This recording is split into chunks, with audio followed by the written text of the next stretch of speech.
Selamat pagi, senang berjumpa dengan Anda kembali di pagi hari ini ya. Kita mau berdoa sebentar ya. Tuhan Yesus, terima kasih kami masih punya satu kali lagi kesempatan untuk datang dan berdoa dan menyembah Tuhan. Kami bersyukur untuk setiap kesempatan yang Tuhan beri. Dalam nama Tuhan Yesus Kristus, berapa kali pun kami punya kesempatan untuk datang ikut doa pagi. Biar hati kami terus Tuhan seolah-olah ini yang pertama dan terakhir kami menyembah Tuhan dengan segenap hati kami. Kami menyembah Tuhan dengan seluruh hati kami dan kami mengucap syukur. Terima kasih Tuhan, berkati hari ini di dalam nama Yesus kami mengucap syukur. Kasih-Mu bersemi di hatiku, sungguh indah dan mulia. Damai-Mu bersemi di hatiku, tenggelamku di hadirat-Mu. Engkau terindah, termegah, termulia, termanis, oh Yesusku. Hadirat-Mu menghanyutkanku, bawaku dekat padamu.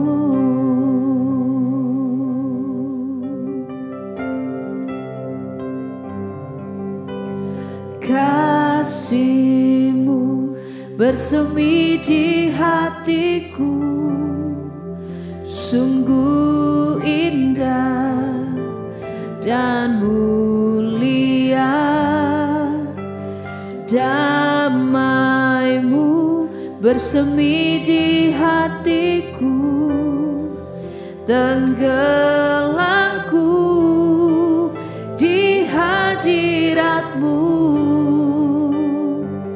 Engkau terindah,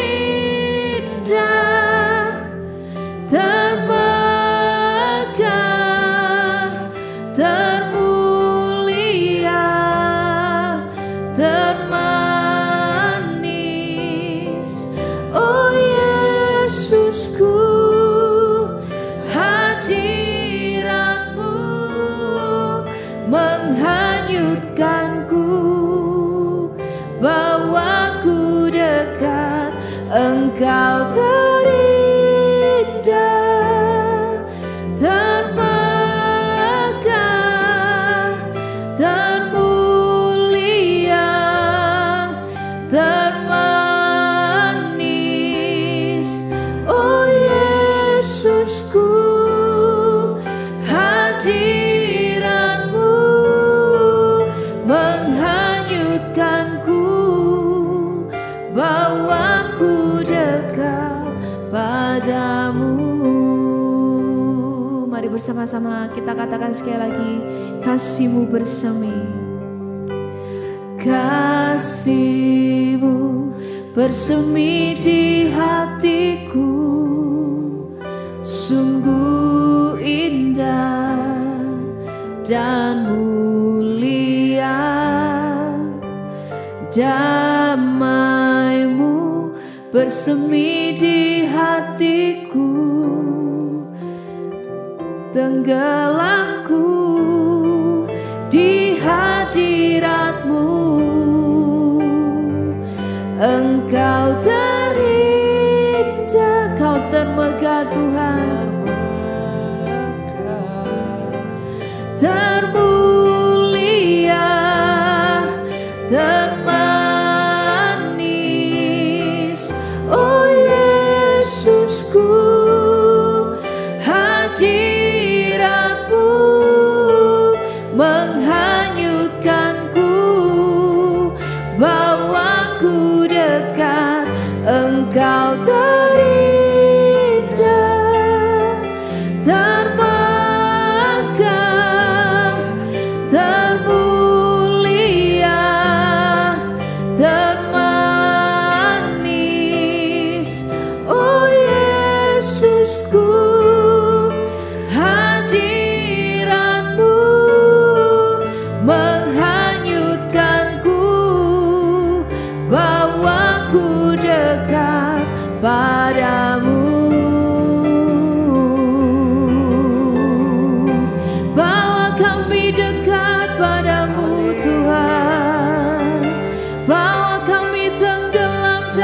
kasih-Mu Tuhan, bawa kami mendekat padamu Tuhan, tinggal dalam hadirat-Mu.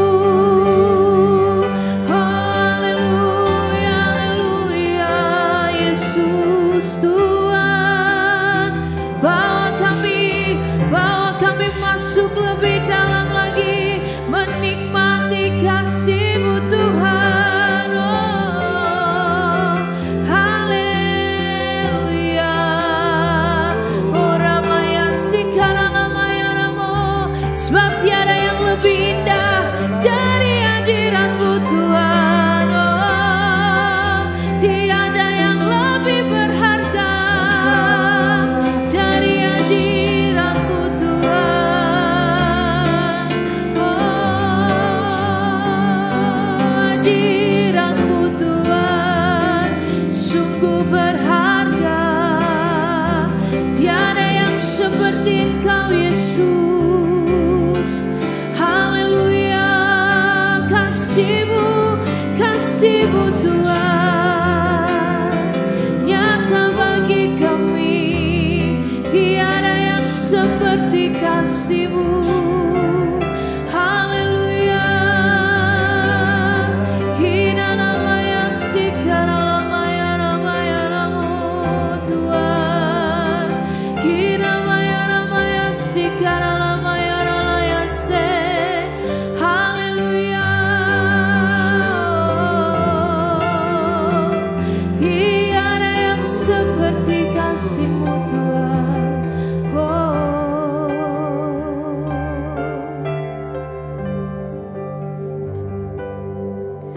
Kau tunjukkan kasih setiamu, Kau menyediakan yang ku perlu. Kau setia, Kau mulia, dulu, sekarang, dan selamanya. Kau tunjukkan kasih setiamu, Kau menyediakan yang ku perlu. Kau setia, Kau mulia, Bapa, Kau setia. Kau tunjukkan kasih setiamu, Kau menyediakan yang ku perlu. Kau setia, Kau mulia, dulu, sekarang, dan selamanya. Kau tunjukkan kasih setiamu, Kau menyediakan yang ku perlu. Kau setia, Kau mulia, Bapa, Kau setia.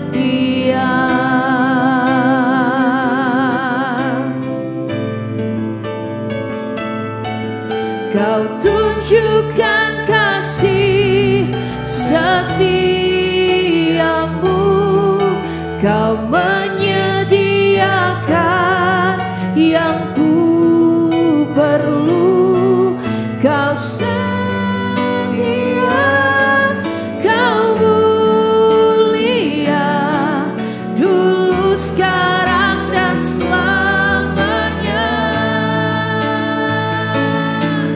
Kau tunjukkan kasih setiamu, Kau menyediakan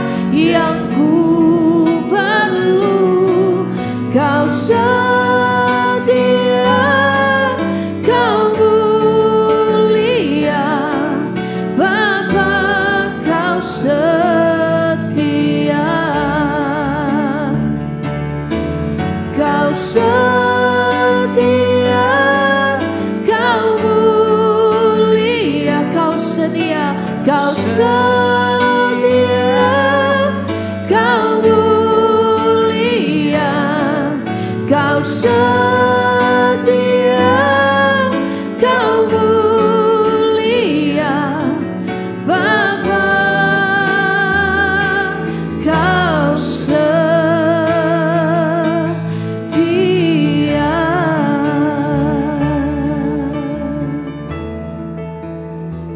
Pagi hari ini kita mau sama-sama belajar ya dari satu kebenaran firman Tuhan. Ada satu karakter yang Tuhan itu mau setiap anak-anak Tuhan belajar untuk menghidupinya, dan tidak langsung sempurna, semua pasti tidak langsung bisa gitu ya. Tapi itu satu karakter yang perlu kita kembangkan, perlu kita pelajari untuk ada dalam kehidupan kita. Yaitu apa? Belajar untuk menjadi setia gitu ya. Ada satu ayat dalam Amsal yang ke-20 ayat yang ke-6, saya bacakan. Banyak orang menyebut diri baik, tetapi orang yang setia siapakah yang menemukannya? Dari sini kita tahu bahwa salah satu karakter yang Tuhan cari dalam kehidupan anak-anaknya adalah karakter yang setia. Nah, pagi hari ini kita mau belajar dari satu ayat yang tertulis di dalam Ulangan yang ke-7 ayat yang ke-1 dan 2. Saya bacakan ya. Apabila Tuhan Allahmu telah membawa engkau ke dalam negeri kemana engkau masuk untuk mendudukinya, dan ia telah menghalau banyak bangsa dari depanmu, yakni orang Het, orang Girgasi, orang Amori, orang Kanaan, orang Feris, orang Hewi, dan orang Yebus, 7 bangsa yang lebih banyak dan lebih kuat daripadamu. Dan Tuhan Allahmu telah menyerahkan mereka kepadamu sehingga engkau memukul mereka kalah, maka haruslah kamu menumpas mereka sama sekali. Janganlah engkau mengadakan perjanjian dengan mereka dan janganlah engkau mengasihi mereka. Nah, saya belajar dari ayat ini beberapa hal yang saya pelajari. Yang pertama, dari ayat-ayat ini saya belajar Allah kita itu adalah Allah yang trustworthy. Allah kita itu adalah Allah yang bisa dipercaya gitu ya. Jadi Tuhan itu mempersiapkan bangsa Israel untuk ngomong bahwa nanti kalau kamu sudah masuk ke tanah perjanjian, ke tanah Kanaan yang kujanjikan kepadamu, ingat ya, ini yang harus kamu lakukan gitu kan ya. Nah, kenapa kok Tuhan mempersiapkan bangsa Israel untuk nanti kalau kamu sudah masuk ke tanah perjanjian, ini yang harus kamu lakukan.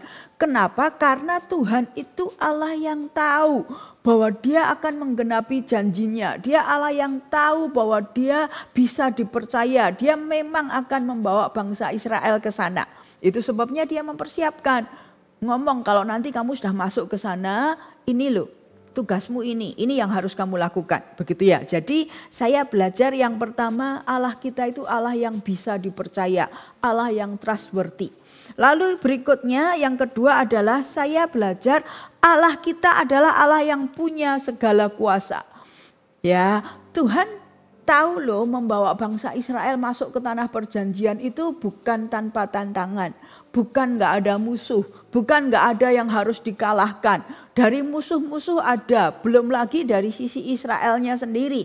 Israel itu dikenal sebagai bangsa yang keras kepala dan tegar tengkuk. Mereka tidak mudah, kadang-kadang diajar Tuhan apa, mereka membantah, mereka bersungut-sungut dan lain sebagainya. Tuhan tahu tantangannya banyak untuk bisa membawa bangsa Israel masuk ke tanah Kanaan, tanah perjanjian.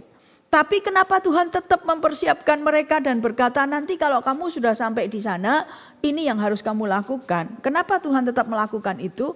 Karena Tuhan itu tahu bahwa Dia punya segala kuasa untuk mengalahkan semua musuh-musuhnya. Dia punya segala kuasa untuk mengatasi setiap tantangan, setiap rintangan, setiap kesukaran, untuk membawa bangsa Israel masuk ke tanah perjanjian. Kalau Tuhan sudah punya mau, Dia punya segala kuasa untuk melakukan apa yang Dia mau. Jadi dari ayat yang tadi kita baca, paling tidak ada 2 karakter Tuhan yang saya kenali. Yang pertama, dia adalah Allah yang trustworthy. Yang kedua, dia adalah Allah yang punya segala kuasa. Dan kalau dia sudah punya mau, tidak ada yang bisa membatalkan dia. Tidak ada yang bisa mengalahkan Tuhan. Tuhan tahu ada musuh, Tuhan tahu ada tantangan, Tuhan tahu ada kesukaran. Tapi Tuhan tetap berkata, nanti kalau kamu masuk ke sana, ini yang harus kamu lakukan. Kenapa? Karena Tuhan tahu semua musuh-musuh akan dikalahkan, gitu ya. Lalu kemudian aplikasinya buat hidup kita apa? Yang pertama, kita harus belajar untuk punya rasa aman di dalam Tuhan, ya. Masalah bisa ada, tantangan bisa ada, tekanan bisa ada. Selama kita hidup di dunia yang sudah jatuh di dalam dosa, selama kita hidup di dunia yang sudah kehilangan kemuliaan Tuhan, di dunia yang sudah perlu untuk diselamatkan oleh Tuhan ini, masalah bisa terjadi. Tidak hanya apa yang baik yang bisa kita alami. Tantangan bisa ada, musuh bisa ada, kesukaran bisa ada. Tapi belajarlah untuk punya rasa aman di dalam Tuhan. Hari-hari ini saya menemukan ada orang-orang Kristen, orang-orang yang mengaku percaya sama Tuhan. Tapi mereka kehilangan sukacita, mereka kehilangan pengharapan, mereka kehilangan gairah, mereka kehilangan damai sejahtera, bahkan sudah nggak bisa lagi nikmati hidupnya, hatinya galau terus, gitu ya. Saya diajar sama Tuhan bahwa tantangan ada, kesukaran ada, kesulitan ada, musuh ada, tapi di dalam Tuhan harusnya kita belajar untuk punya rasa aman. Kenapa? Karena Tuhan mengalahkan setiap tantangan yang ada, Tuhan mengalahkan setiap kesukaran yang mungkin bisa kita hadapi. Nah, ini sebuah kebenaran. Kenapa banyak orang yang ngerti kebenaran ini, tapi pada kenyataannya ketika menghadapi masalah kehilangan pengharapan. Bahkan hari-hari ini gitu ya, saya mendengar beberapa cerita bahwa ada orang sampai mati bunuh diri dan lain sebagainya. Itu sebuah kekonyolan. Nah, pertanyaannya kenapa? Kenapa ini sebuah kebenaran tapi kok kenyataannya banyak orang kehilangan sukacita, damai sejahtera, kehilangan pengharapan. Karena banyak orang menganggap ini hanya sebuah teori. Banyak orang kalau mendengar bahwa kamu memandang Tuhan, ya Tuhan lebih besar dari masalahmu. Kamu memandang Tuhan, ya Tuhan lebih besar dari kesusahanmu, tantanganmu. Orang menganggap itu kata-kata penghiburan. Jadi orang hanya menganggap itu klise, itu kata-kata penghiburan. Tapi pada kenyataannya tidak semudah itu. Pada kenyataannya aku nggak bisa mengatasi masalahku dan lain sebagainya.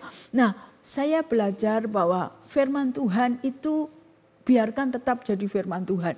Firman Tuhan itu berkuasa. Firman Tuhan itu memerdekakan. Firman Tuhan itu membebaskan. Firman Tuhan bukan hanya diucapkan untuk memberi kita penghiburan. Iya, dia menghiburkan, tapi bukan sekedar ini penghiburan yang supaya lebih terhibur lah, tapi sebenarnya nggak ada kuasanya. Enggak, firman Tuhan itu kebenaran yang memerdekakan hidup kita. Jadi di dalam Tuhan kita harus belajar untuk punya rasa aman, ya. Masalah ada, tantangan ada, kesukaran ada, tapi Allah kita jauh lebih besar dari semua tantangan dan kesukaran kita, gitu ya.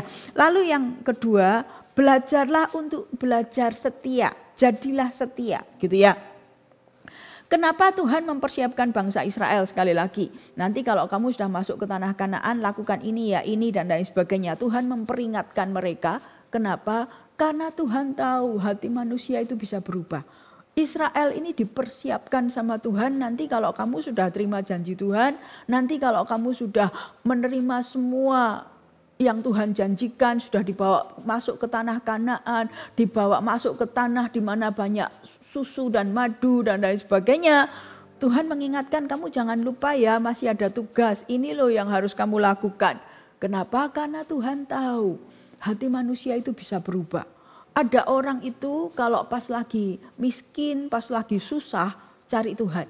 Tapi ketika dia sudah diberkati, ketika doa sudah terjawab, dia lupa dan merasa tidak butuh Tuhan. Tapi ada juga orang yang sebaliknya. Ketika kaya, ketika diberkati Tuhan, ketika doa-doanya terjawab, dia cinta Tuhan sungguh-sungguh, menyembah Tuhan sungguh-sungguh. Tapi ketika ada masalah, ketika ada tekanan dan lain sebagainya, dia marah sama Tuhan, dia tinggalkan Tuhan. Dengan kata lain, manusia itu hatinya berubah. Kenapa Tuhan peringatkan bangsa Israel? Supaya nanti kalau kamu sekarang seperti ini, sedang dalam perjalanan di padang gurun, ayo jaga hati dan lain sebagainya. Tapi Tuhan ingatkan, nanti kalau kamu sudah masuk ke tanah perjanjian, juga ada PR-nya, kamu harus lakukan ini dan itu. Kenapa? Karena supaya hati mereka sama, supaya hati mereka enggak berubah. Ya, hati manusia itu gampang berubah. Kita harus belajar, minta sama Tuhan, Tuhan kasih aku hati yang setia. Itu sesuatu yang kita perlu kerjakan. Itu sesuatu yang kita perlu latih. Itu sesuatu yang kita perlu minta sama Tuhan. Supaya Tuhan mengerjakan itu di dalam hati kita. Karena Tuhan mencari orang-orang yang setia. Gitu ya. Lalu bagaimana caranya kita belajar untuk setia? Bagaimana kita membangun dan belajar untuk menjadi setia? Yang pertama adalah ingat semua yang ada pada kita hari ini, semua yang baik yang ada pada kita hari ini, itu datangnya karena pemberian Tuhan. Itu datangnya karena kasih setia Tuhan. Kalau kita perhatikan di ayat yang tadi kita baca, di sana diceritakan bangsa-bangsa yang dikalahkan Tuhan itu, diceritakan Tuhan menyerahkan mereka kepadamu. Tuhan menyerahkan mereka kepada bangsa Israel. Bangsa Israel itu menang perang, memenangkan peperangan dari bangsa-bangsa dan lain sebagainya. Itu bukan karena kekuatan dan kegagahan bangsa Israel. Itu tidak keluar dari kekuatan bangsa Israel sendiri. Kita harus ingat bahwa semua yang baik yang kita sudah nikmati hari ini, itu datangnya daripada Tuhan. Ya, jangan berubah hati, jangan berubah setia.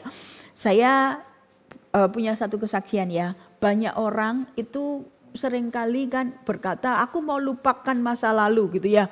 Kita memperkatakan bahwa dulu aku lemah, dulu aku kalah tapi sekarang aku kuat, sekarang aku menang dan lain sebagainya. Satu sisi pengakuan iman kita itu baik, tapi banyak orang itu melupakan masa lalu, merasa aku gak punya urusan dengan masa laluku.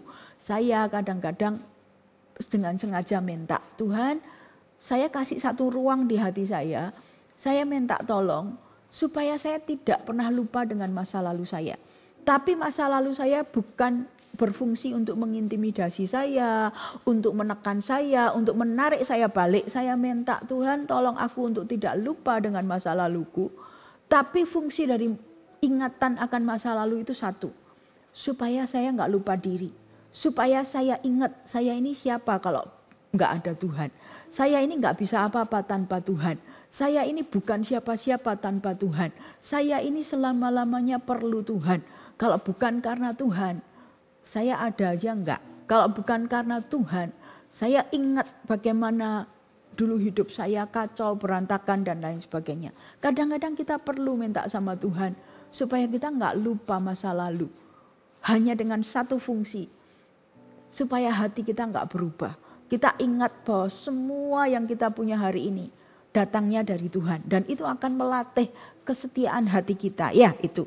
Lalu yang terakhir, bagaimana kita melatih kesetiaan hati kita selain kita ingat bahwa semuanya karena Tuhan.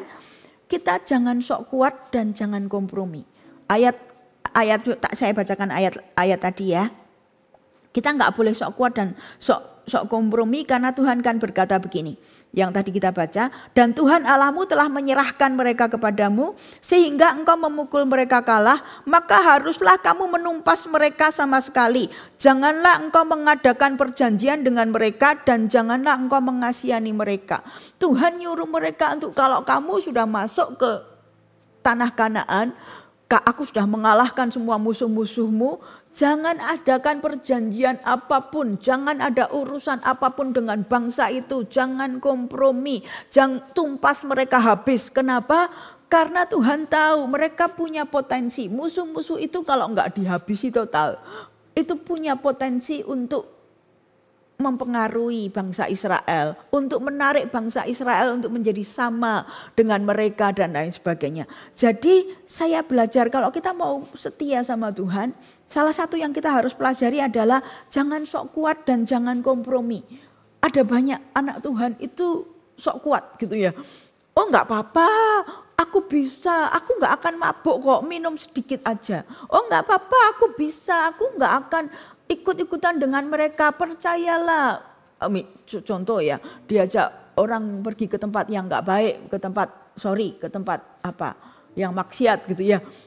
Nggak apa-apa, aku cuma mengantar kok. Nggak apa-apa, aku nggak akan ikut-ikut kok. Nanti kalau mereka sudah mabuk dengan mungkin dengan wanita-wanita dan lain sebagainya, aku pulang, aku cuma mau lihat teman-temanku. Jadi kadang-kadang kita pikir kita ini hebat, kita pikir kita ini kuat. Tapi Tuhan yang ngomong, kalau kamu mau habis-habisan sama Tuhan, kamu mau punya hati yang setia dan tidak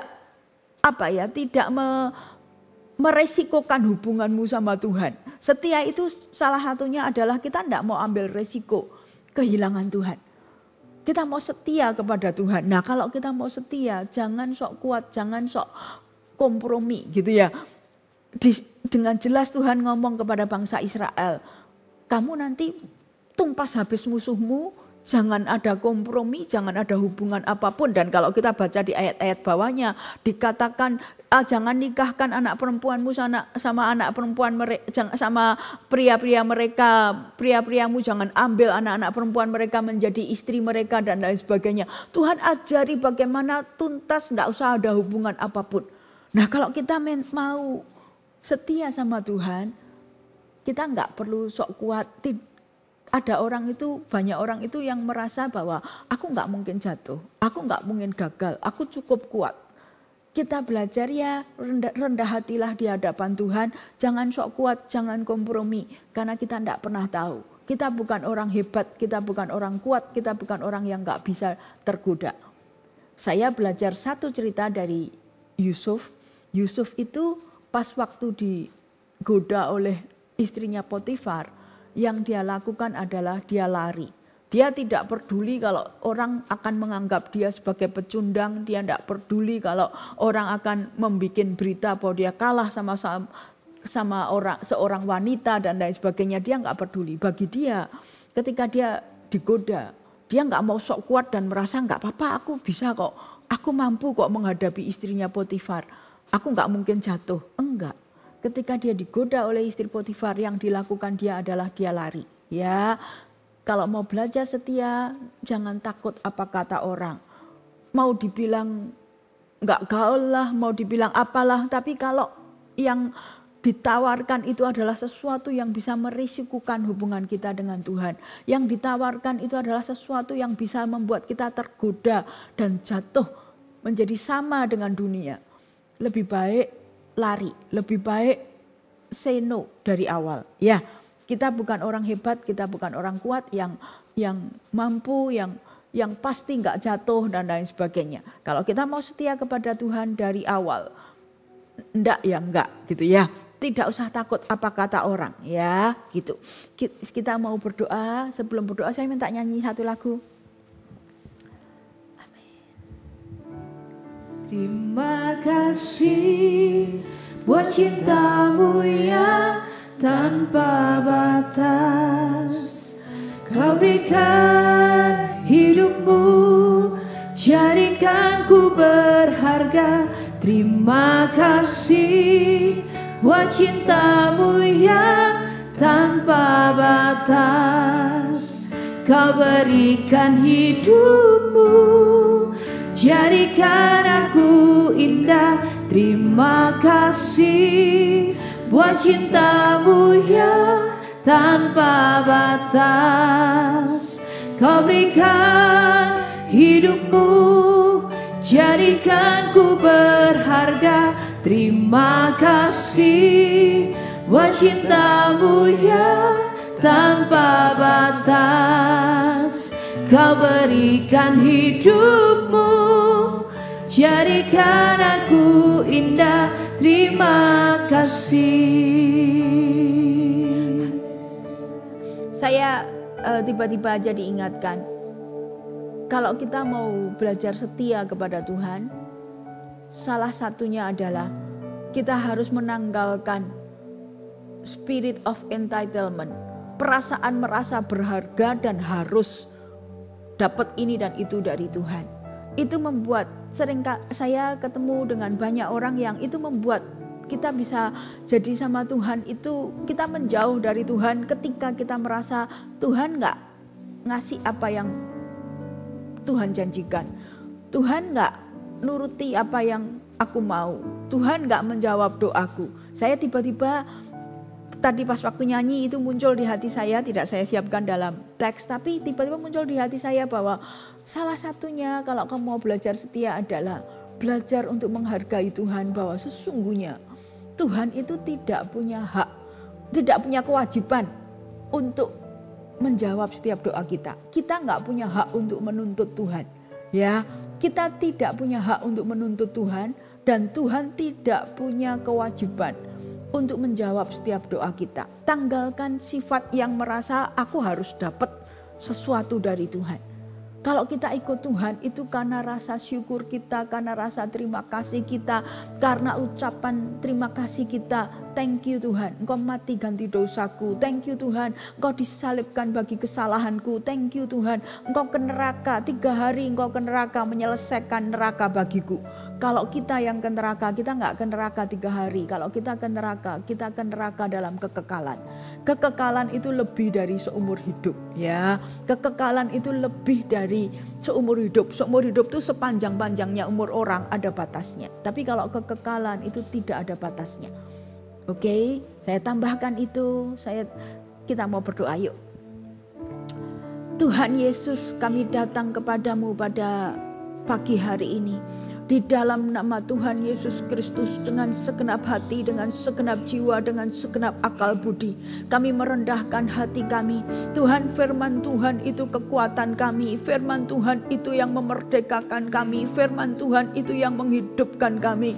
Apapun yang kami dengar Tuhan, baik melalui pembacaan Alkitab kami harian, melalui firman Tuhan, melalui apapun di doa, bahkan termasuk mendengarkan firman Tuhan di doa pagi ini, kami minta Engkau yang menanamkannya dalam batin kami. Kami berterima kasih kalau Engkau Allah yang setia. Kami berterima kasih kalau Engkau Allah yang trustworthy. Engkau bisa dipercaya. Saya mengajak setiap kita untuk mulai mengucap syukur, ya. Terima kasih Engkau Allah yang trustworthy. Engkau Allah yang bisa dipercaya. Engkau Allah yang akan menggenapi setiap janji-janjimu. Bukan karena Engkau wajib menggenapi setiap janjimu, tapi memang itu sifatmu. Terima kasih, kami berterima kasih untuk itu. Kami juga berterima kasih kalau Engkau adalah Allah yang punya segala kuasa. Engkau bukan hanya mau menggenapi janjimu dalam hidup kami, tapi Engkau juga punya segala kuasa. Engkau juga punya segala cara. Engkau juga Allah yang mampu mengalahkan setiap tantangan, setiap kesukaran, setiap kesulitan, setiap kemustahilan yang kami hadapi. Di dalam nama Tuhan Yesus Kristus saat ini juga kami berdoa di dalam nama Yesus, dengan segenap hati, dengan segenap jiwa, dengan segenap akal budi. Saya memberkati setiap orang-orang yang menonton doa pagi ini Tuhan, di dalam nama Yesus. Kalau mereka sedang menghadapi kesukaran, kesulitan dan lain sebagainya, kami memberkati mereka tidak kehilangan pengharapan. Kami memberkati mereka tidak kehilangan damai sejahtera. Kami memberkati mereka tidak kehilangan akal sehat mereka di dalam nama Yesus. Kalau ada orang-orang yang sudah berpikir bahwa kondisiku ini sulit, tidak mungkin lagi dan lain sebagainya, lalu mulai terpikir mau bunuh diri dan lain sebagainya, kami tolak semuanya itu di dalam nama Yesus. Semua roh bunuh diri, semua roh yang putus asa, semua roh yang depresi, aku patahkan kuasanya di dalam nama Yesus.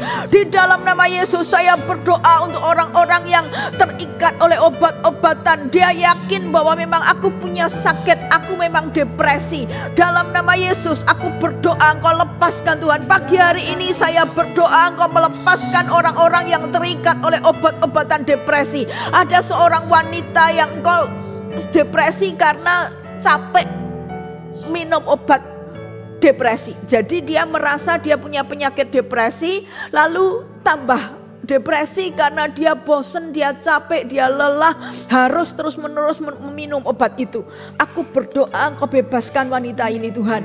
Di dalam nama Yesus Engkau bebaskan wanita ini. Engkau bisa depresi, Engkau bisa kadang-kadang tertekan karena ada masalah yang Engkau hadapi, tapi Engkau bukan orang depresi. Aku berdoa di dalam nama Yesus, semua semua nilai yang salah yang ditanamkan oleh iblis dalam pikiran si wanita ini bahwa memang aku depresi, jadi aku harus minum obat depresi. Tapi tambah tertekan lagi karena bosan meminum obat itu. Aku berdoa Engkau betul-betul bebaskan orang ini Tuhan, di dalam nama Yesus. Tuhan, aku memberkati dalam nama Yesus. Aku memberkati setiap orang-orang yang mengikuti doa pagi ini. Bangkitkan ucapan syukur dalam hati kami, bangkitkan kesetiaan di dalam hati kami, bangkitkan rasa terima kasih di hati kami, di dalam nama Yesus Kristus Tuhan. Dalam nama Yesus Kristus Tuhan, di akhir zaman ini kami percaya Engkau membangkitkan orang-orang yang setia kepadamu, orang-orang yang mengasihi Tuhan tanpa syarat, orang-orang yang bisa melewati semua musim dalam kehidupan mereka. Ketika mereka diberkati, ketika mereka belum diberkati, ketika jawaban doa terjadi, ketika jawaban doa belum diterima, aku berdoa akan muncul orang-orang yang setia, muncul orang-orang yang mengasihi Tuhan karena siapa Tuhan dalam hidup mereka. Di dalam nama Yesus aku melepaskan berkat ini. Bangkit orang-orang yang mengasihi Tuhan, bangkit orang-orang yang mencintai Tuhan, bangkit orang-orang yang memuja Tuhan karena Tuhan baik, karena Tuhan setia, karena Tuhan ada di atas segala sesuatu. Di dalam nama Yesus kami mengucap syukur. Terima kasih Tuhan, sekali lagi kami berterima kasih untuk pagi hari ini. Dalam nama Yesus, amin. Sampai jumpa di doa pagi berikutnya.